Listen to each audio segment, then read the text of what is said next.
화학의 이제 형태에 대해서 얘기를 해주게 됩니다.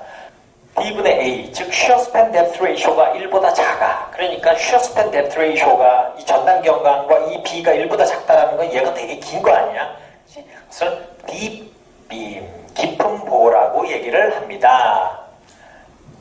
즉 이 길이보다 이 유효 깊이가 굉장히 큰 경우를 얘기를 하게 돼요. 깊은 보의 경우에는 여기에 이제 처음에 균열이 조금씩 발생을 하고 여기에 이렇게 대각선 방향의 균열이 이렇게 만약에 생기면 지점하고 여기 이제 4포인트 밴딩이 된 거죠. 4포인트 로딩이에요. 여기에 두 군데에 하중이 작용을 하고 반력이 작용하게 되고 지점하고 그치? 하중이 작용하는 제하점 사이에 여기에 경사균열이 이렇게 먼저 발생을 하게 됩니다. 그죠? 경사균열이 발생을 하면 균열의 발생으로 인해서 콘크리트는 여기에 이렇게 스트로스로 압축력이 작용이 전달이 되고 인장력은 철근에 의해서 전달되는 타이드 아치 작용이 발생을 하게 됩니다. 이게 의미하는 게 뭘까?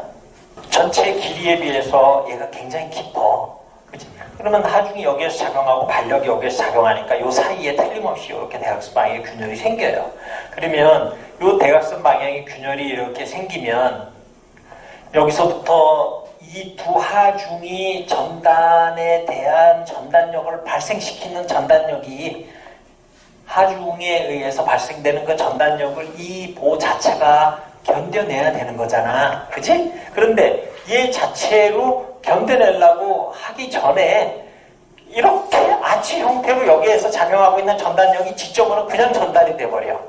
그러면 여기 있는 애는 뭐야 이거? 나는 실제로 이 하중을 견딜 만큼 능력이 안 되는데 그냥 이렇게 어떤 메커니즘으로 시스템으로 넘어가.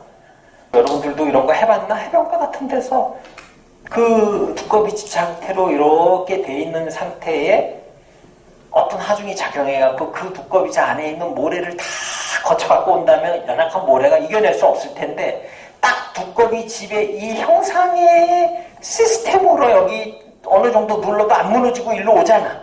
그치? 그런 시스템이 여기에서 형성이 되는 거예요. 그러니까 원래 이 보 자체가 갖고 있는 전단에 대한 능력보다 내가 이렇게 잘 견뎌서 이렇게 놀라게 되는 거야.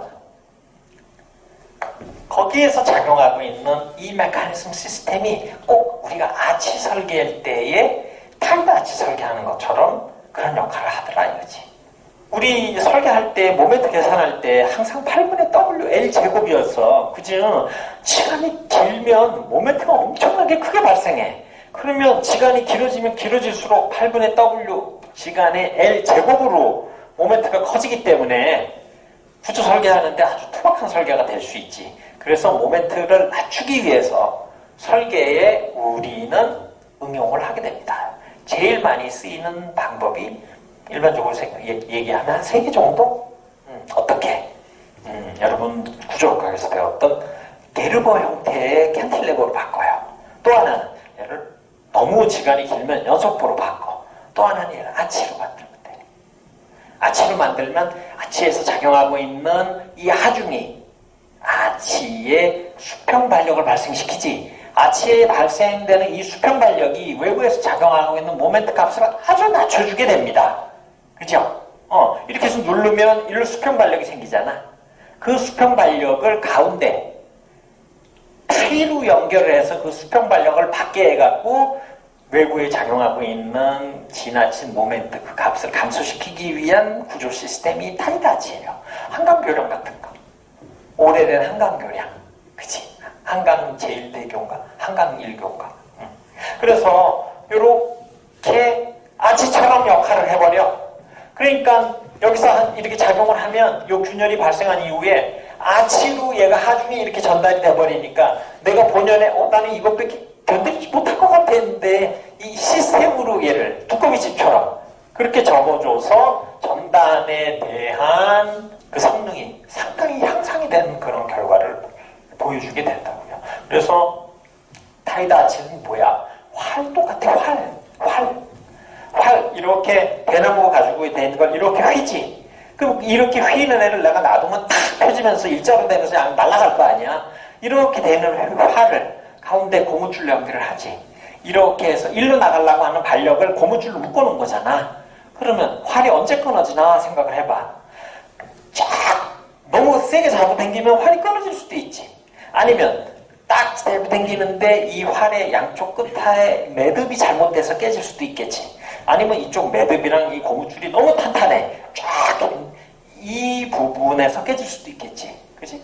그럼 갑자기 깊은 모의 경우였는데 액션이 타이라치와 같은 액션이 돼버려. 그러니까 우리는 여기에서 얘가 어떤 부분에서 위기 상황을 맞을 수 있는지를 검토를 안 할 수가 없어. 아무래도 여기에 스트러스로 가는 거니까 아치 구조 설계할 때 해봤겠지만 아치는 궁극적으로 여기 작용하고 있는 수평력과 수평발력의 합력이 이 스트러스의 수직력으로 작용하고 있는 거기 때문에 아치 설계할 때는 여기 작용하고 있는 단면은 얘 작용하고 있는 안쪽 수직력 하나만 계산하면 설계가 끝나거든. 그치? 그래서 아치를 많이 활용을 하게 되는 거예요. 그래서 작용을 이렇게 설계를 하는데 여기가 아무리 콘크리트 스트러시고 콘크리트가 압축에 강하다 그래도 여기에 지나치게 압축력이 강해지기 때문에 여기서 깨질 수도 있지. 이렇게 연결이 돼서 와야 되는데 얘를 양쪽에 타일로 우리가 타일로 묶었다고 했지만 이 부분이 난 못 견뎌. 왜 이렇게 힘이 강해져? 그럼 여기에서 놓칠 수도 있지. 여기에서 깨질 수도 있고 여기에서 너 타이가 왜 이렇게 못 견뎌? 그러면 설계를 잘해줬어야지. 내가 이렇게 힘을 어떻게 견뎌? 이 타이가 깨질 수도 있지. 그래서 깨질 수 있는 양상은 이 압축부에 파괴가 있을 수도 있고 여기 지압에 의한 부착에 의한 파괴가 있을 수도 있고 아니면 여기 타이 자체가 나 못 견디겠어. 항복에 의해서 파괴될 소지가 당연히 있게 되는 거죠. 그래서 이 깊은 보의 경우에는 이렇게 긍정적일 수도 있는 타이 아치 액션에 의해서 긍정적인 부분을 기대할 수도 있지만 또 생각지도 못했던 이런 부분에서 일어날 수 있는 이런 파괴에 대한 검토를 우리가 아니 할 수가 없게 되는 거죠. 이게 어떨 때?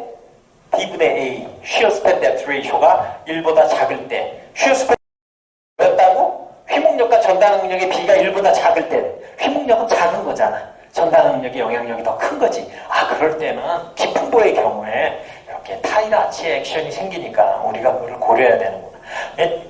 두꺼비 집처럼 여기 하중이 가해진다. 그 모래로는 분명히 못 건들 것 같은데 이렇게 만들어지고 굳어진 그거 자체로 지금 견디고 있잖아. 그러니까 원래 이 안에 있는 모래들은 내가 어떻게 이런 커피잔을 몇 개 올려놔도 안 무너지네. 그거는 나 모래 못 견디는 애인데 시스템으로 견디는 거잖아. 그러니까 여기도 원래 얘가 저항할 수 있는 것보다 시스템으로 타이다치 액션으로 갖고 오니까 전단에 튼튼한 면을 보여줄 수가 있다는 거지. 근데 느닷없이 타이다치라는 액션이 들어오게 되면 타이다 액션이 부실하게 돼서 깨질 수도 있잖아.